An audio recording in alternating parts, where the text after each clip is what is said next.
Video, we're going to go ahead and finish up talking about the president or the executive branch. We're going to first start off by looking at his polls. We think about, do people really trust the president or Congress more, or are they about the same? I want you to look at this chart and data on America's trust and confidence in the president and Congress, and then share your response with your shoulder partner. And we're doing this digitally, so we could just kind of talk uh, in class about this. What is the difference between people's trust levels in the president versus Congress? Why do you think this is? So I'm going to ask you digitally. So let's look. On the left, you have some institutions. On the right, you have Congress's approval rating, which has been steadily declining. The trend has been down, down, down. Um, on the other side, you look down and you see that the presidents, even if while Donald Trump was the probably did the worst of the presidents, he still in his bad days seemed to get around 38%. People still like him or approve of him. In Congress, however, has gotten down to 17%, which is over half less as popular as the most unpopular time as Donald Trump of the presidents. George Bush, on his worst day, hit half, 50% of Americans had a positive image of him. Barack Obama had very high ratings, especially at the beginning of his term, 67%. Ooh. And you see Bill Clinton was very high as well. And remember, Trump and Bush both won their first elections with the Electoral College. They weren't actually elected by the popular vote. And they still were much more popular than Congress. So I think that's kind of revealing. You can see the trust in our institutions. While it's been steadily declining as well, the military tends to be the highest. Police are still above teachers. Churches are after that. And we've been seeing churches kind of moving up. The Supreme Court has been one of our most trusted institutions, and that's been in decline as well. Supreme Court was kind of the stable one, the logical branch where people said, yeah, but the Supreme Court we don't vote for every year. So those guys have to do the right thing. The Supreme Court does about as well as public schools. And you can see the medical system is below that. The presidency is below that. And all the way at the bottom, you'll see Congress. Congress is not doing well. They're doing below HMOs, which is like assigned insurance where you have to go to certain hospitals. People do not care for HMOs usually. So that tells you how low Congress can really go. So let's look at the executive branch's power. So one thing I want to talk about, he's called the POTUS. The POTUS. And we said the vice president's called the VEP. And his secretaries that enforce the laws are called under the president. We've talked about. You have the president that is considered the commander in chief. It's not and chief. People say it wrong all the time. It's actually commander hyphen in hyphen chief. You could probably do it without the hyphens to get away with it, but and is not correct. People, that would not be correct on the test, and it's not correct in life. The armed forces. So the president's in charge of the Army, the Navy, the Air Force, the Marine Corps, and the Coast Guard. And while the Marine Corps is a part of the Navy, most people consider it a separate entity. It has its own ranking now. And the Coast Guard as well is very much its own independent agency. The president is also in charge of the FBI, which is the federal police, the Federal Bureau of Investigation. So you think he's not in charge of local police unless there's some kind of emergency order or he needs their assistance, but he is in charge of the FBI to mobilize when he needs them. So whenever there's something needs to be investigated, like say there was the shooting of Michael Brown in Berkeley, Missouri, Barack Obama sent the Attorney General in there, and the FBI investigated what the local police had did, kind of checked to see what had happened. He's also in charge of the CIA, the Central Intelligence Agency, or spies and World Watch persons, and we don't know a lot of what they're doing, but they watch everything from online banking accounts of people, and they watch all kinds of international traffic. We know that Angela Merkel was upset because she's the prime minister of Germany because the CIA was tapping her phone. They were literally listening to Angela Merkel's phone calls, and that really upset Germany that we were doing that. However, I'm sure we're tapping more than just Angela Merkel's uh, cell phones. The CIA is very involved in a lot of aspects. There is probably top secret organizations that we don't know about. Like, I don't know if you guys watch like the Mission Impossible stuff, where there is people that are just top secret that do things that we don't have any idea. Cyber attacks is really a big concern. Cyber warfare has really changed everything. You just look at the elections, the Chinese and the Russians are really involved in creating fake news, fake information, misinformation to cause a lot of distrust and division between Americans and putting that through our social networks. And they did a heck of a job. They did a great job. The Russians are really proud of themselves. And the FBI basically found out that they were just trying to cause a lot of chaos in America. That we would get angry at each other and we couldn't function and things wouldn't get done. And I think there's a lot of evidence that they were effective in a lot of ways. So they can use analytics now, which is really dangerous stuff. We'll talk more about that when we get into media. Okay, so our president, vice president, secretary of state. So the three most powerful people in the executive branch are, of course, the president of the United States. Joseph R. Biden is the president of the United States now. We have Kamala, and it's spelled Kamala like a comma. D. Harris is the vice president of the United States. And then we have Anthony Bilkin, who is the Secretary of State, and he is a very good close friend of Biden, very trusted advisor for many, many, many years. And we'll see if you think they have a good team or not is up to your perspective. Biden has been a politician for over 30 years, a very long time. He has been vice president, he has a lot of experience as a senator, as a representative, and he has been involved in government most of his life. And he's gone through some hardships. He's lost a son, and Kamala Harris has had to work her way up, and she's kind of groundbreaking. She's the first African American woman, the first Indian or South Asian woman of ancestry to be vice president. She's also the first woman to go to a historically black college to be president or vice president. She's a lot of firsts, to be honest with you. And then Anthony Blinken was very close and worked very much with Joe Biden over the years. Okay, so we're going to watch the predecessor. We're going to watch how President Trump responded to media. And one of the things that presidents have to do is they're supposed to be kind of the mascot, the head or the ceremonial role of answering questions and communicating, being transparent with the media so that we are not scared or people aren't afraid or they feel like they can trust the media and they can understand what the president, but also they use what's called the bully pulpit. We're going back to the bully pulpit, and this is how presidents can use the media to their advantage because they always have cameras on them. Like President Trump will probably always have cameras on him, and because he was really attractive to the media in a lot of ways because he's always saying or doing things that would get attention. But Biden's going to be a lot less interesting, which based on a lot of people might think that's not necessarily a bad thing. But if you want to understand what's happening, you might want to hear it from Joseph Biden himself. So let's see how Trump had responded to the media in previous years. Go ahead. No, Mr. President-elect. Go ahead.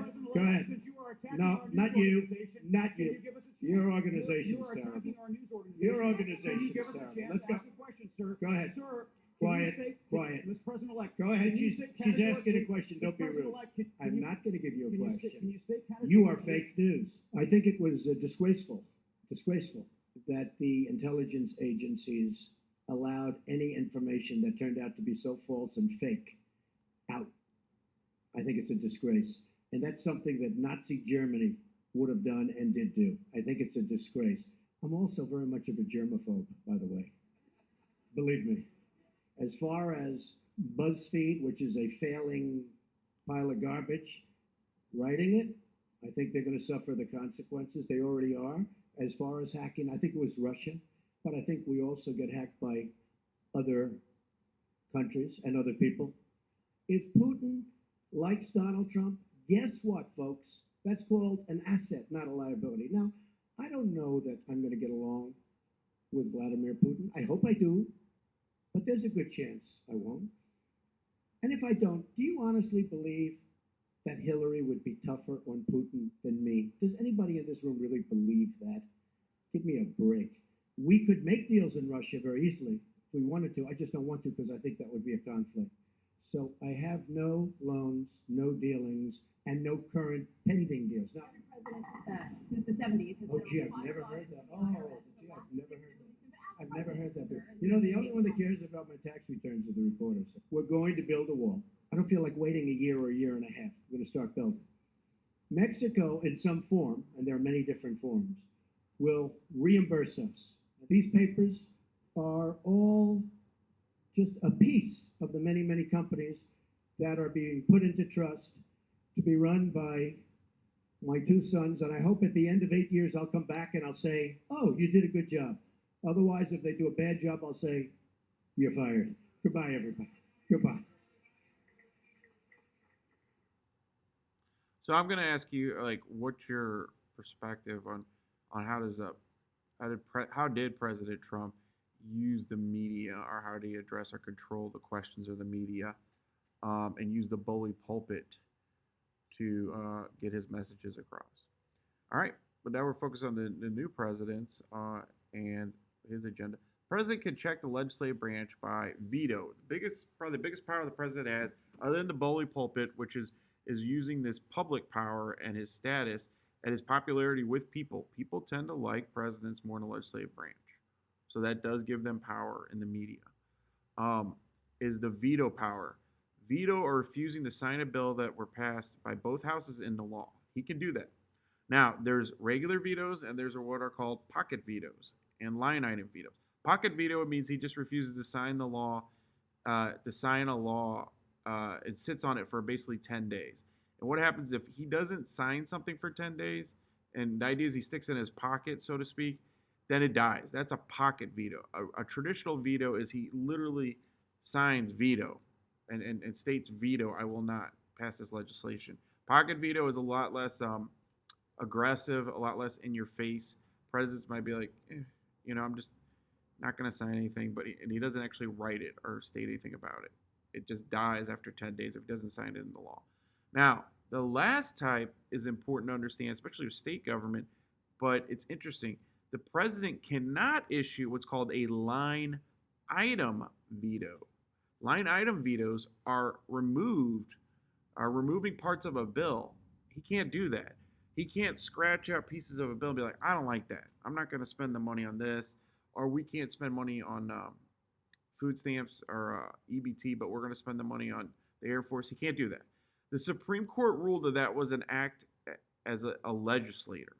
So if he does a line item veto as President of the United States, basically the bill is void and has to go back to the House, and they have to work it back out in the House or the Senate and get it to pass both the House and the Senate verbatim, exactly the way they did. And it has to come to him, and he has to sign it exactly the way it's written. Does that make sense? We don't do line item vetoes in American government. Now, where this is important is in Missouri government, the governor of Missouri can, in fact, do line item vetoes. So that is important for you to understand. He can do a line item veto. The governor can scratch parts of a bill out and leave stuff that he wants to pass, and that actually gives him more power. But the Supreme Court said that's acting like a legislator and acting like Congress, and according to the Constitution, you cannot do that. Very important. Now, the president can check the judicial branch so you can veto the House of Representatives and the Senate and stop bills. That's pretty powerful. He nominates or appoints the judges he or she wants to serve with the judicial branch. And there's the White House. He literally gets to choose the judges he wants. So if an opening opens in the federal courts, he can actually choose who goes into the spot. And then, of course, the Senate is the one that confirms it. So they could check him back. And he can't necessarily have every judge he wants or she. But that is very important. So he literally creates a lot of the judicial branch. Now, how much depends on how long he's president or she. And also, how many people depends on who retires. So it's also, people said, oh, well, Donald Trump replaced a lot of judges. That is true. But I also want you to remember that Remember, we hadn't had a Republican president since George W. Bush. So if you're a Republican or more conservative judge, when would you retire? You'd probably retire when Donald Trump's president, so that he's more likely to put a conservative or more Republican judge in that spot. Does that make sense? So now what you see under Joe Biden is a lot of more progressive or liberal judges. They'll tend to retire that since they made it through the Trump administration, so Joe Biden can replace them. And if they've been waiting, a lot of times they'll just retire right off the bat so that they can be replaced very quickly or give them a heads up. Does that make sense? So it's very important that, yes, that's true that Donald Trump appointed a lot of conservative judges that were loyal to Trump. However, he also replaced them with judges that were already probably Republican judges a lot of times anyway. Does that make sense? But yes, that's not always exact. So there's more conservative, more moderate judges that might just step down any period, and some conservative judge could pass away, or they can't handle it health wise, so they retire. So yeah, Joe Biden might be able to replace them in that through his terms, or vice versa. Trump got to replace some progressive judges, but that's very important check he has on the judicial branch. Okay, I want you to think about this one. Which is an accurate comparison of the constitutional powers of the president and the constitutional powers of the Senate? The president, A, is he the commander-in-chief? Yes. Is the senators override an executive order? Can the presidential powers fire Supreme Court justices? Can the Senate powers appoint Supreme Court justices? So you got to go down the line. Are pardons a presidential power? And then does the Senate have powers to initiate appropriations legislation? And then finally, you've got D, vetoes legislation, or Senate powers approve treaties. And the answer is, take a second to look at this one. And it is D. Vetoes legislation, approves treaties. So he is the commander-in-chief, but the Senate cannot override executive orders. They can't do that. Executive order have to be declared unconstitutional by the Supreme Court, or the House of Reps, and the Senate would have to make a bill to try to restrict it and get the president to sign it into law. And if he did it, they would have to come back and override his veto. Fire Supreme Court justice. The president cannot fire a Supreme Court justice. The sole power to impeach and remove a Supreme Court justice is the legislative branch. House of Representatives has to impeach. The Senate has to remove them. Appoint Supreme Court justices. Senators don't appoint them. They don't appoint Supreme Court. The president does. Pardons. The president does do pardons, but initiates appropriations legislation. That's a tricky one. And why some of you guys might have got that wrong is because the Senate cannot do appropriations legislation, because appropriations has to do with spending and money. So it has to start in the Senate, or in the House, I'm sorry. The House has to initiate appropriations legislation. So these are tricky. This is what EOC questions look like. And AP questions can look like too. D, vetoes legislation. He can definitely veto legislation. We know that. And we know that the Senate can advise and consent, and they approve the treaty. So that's